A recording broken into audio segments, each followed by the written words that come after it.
Buen día tengan todos ustedes. A continuación tenemos dos temas en esta clase. El primero es el proceso comunicativo. Bueno, ¿qué entienden ustedes por el proceso comunicativo? Nos dice que es un proceso de comunicación que tiene algunos elementos fundamentales para que éste se pueda llevar a cabo. Y pues cumple con su función primordial, que es recibir una respuesta. En este proceso comunicativo existen elementos que, son necesarios, como ya lo mencioné, en el cual están participantes. Los participantes son el emisor y el receptor. El emisor es quien transmite la información y el receptor es el quien la recibe. Por ejemplo, si yo le hablo a algún familiar, yo soy el emisor porque yo le estoy hablando a ese familiar, y el receptor pues es el familiar quien recibe la información de la que yo le estoy hablando. A continuación también tenemos el mensaje, pues este es un conjunto de sonidos y palabras, pueden ser palabras, comportamientos, símbolos e ideas que transmitan algún mensaje de manera verbal o no verbal. Y también adquiere un significado dentro de la comunicación. Nuestro siguiente punto pues es el canal, que es un medio por el que se transmite el mensaje, ya sea, en este caso puede ser teléfonos celulares, la radio, todo medio por el cual se pueda transmitir ese mensaje. El contexto es el ambiente en el que se desarrolla la comunicación, es decir, todo lo que rodea al proceso. Puede ser, a lo mejor, si yo estoy en una fiesta, ese es el contexto, que estoy en una fiesta, y por ende pues quizás la comunicación puede llegar a interferir. Bueno, también está el ruido. El ruido pues es todo aquel impedimento que interfiera en nuestro proceso comunicativo o que impida la respuesta correcta del emisor al mensaje. Como les mencionaba con el anterior ejemplo, puede ser que yo estoy en una fiesta y por el ruido no se llegue a escuchar claramente lo que yo le quiero comunicar a cierta persona. Penúltimo, tenemos la retroalimentación, que es una respuesta que se emite durante o al final del proceso comunicativo. Esto pues indica si sí entendió el mensaje el receptor. El código. El código es el lenguaje que empleamos para comunicarnos. Va de la mano pues con el mensaje. Todo aquel código que le demos un significado requerirá de que sea convertido en un mensaje. ¿De acuerdo? Y pues en el archivo PDF podemos encontrar varios ejemplos. Continuamos con el tema número 2, que son las funciones del lenguaje. Bueno, nos dice que el lenguaje es el código más importante para el ser humano en la comunicación, ya que es por medio de este que nos podemos comunicar, nos podemos dar a conocer, nos podemos expresar de cierto modo ante el mundo. Por eso nos dice que es de carácter universal, porque pues tiene la facultad de que todos los seres humanos y de cualquier época y lugar pues lo desarrollan.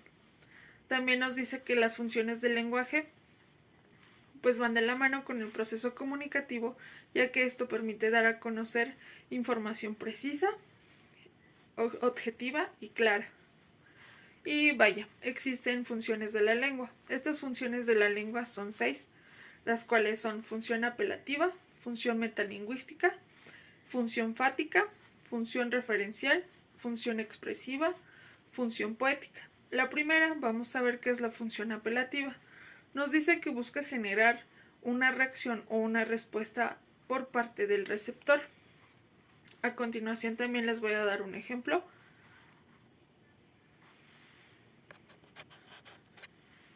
Por ejemplo, si yo busco obtener la respuesta de algún servicio, requiero de la comunicación en la función apelativa. ¿Por qué? Porque estoy pidiendo que me respondan a lo mejor ciertas dudas o que requiera yo de cierta respuesta a algún servicio. En este caso sucede mucho en los restaurantes con los meseros. Quizás el que yo le diga: joven, ¿me puede traer la carta, por favor? Eso es una función apelativa. Continuamos con la función metalingüística. Esta nos dice que se presenta cuando se utiliza para hablar de sí misma. ¿Qué quiere decir? por ejemplo, cuando utilizamos ciertas palabras específicas para alguna materia o alguna especialidad. Por ejemplo, a lo mejor si vamos al doctor y el doctor nos da ciertos conceptos que son complejos, pero que al final del día son los mismos que se utilizan dentro de la medicina. O en este caso, en la literatura, cuando estamos hablando de los verbos, damos el significado de los verbos utilizando los mismos verbos. Y esto es la función metalingüística. Continuamos con la función fática.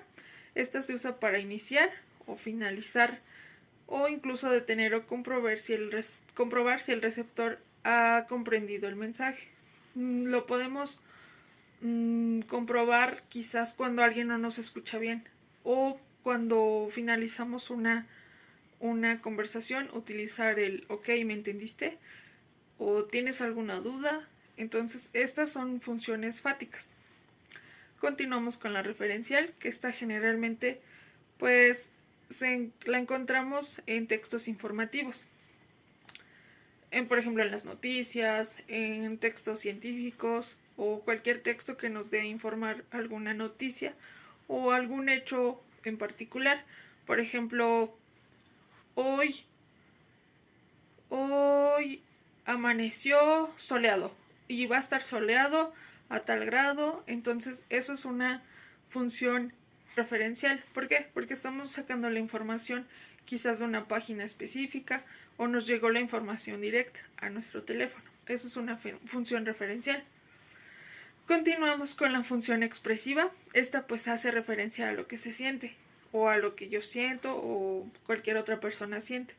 Por ejemplo, el decir, ay, me duele el pecho o ay, me duele el brazo o la mano. Entonces esto es una función expresiva.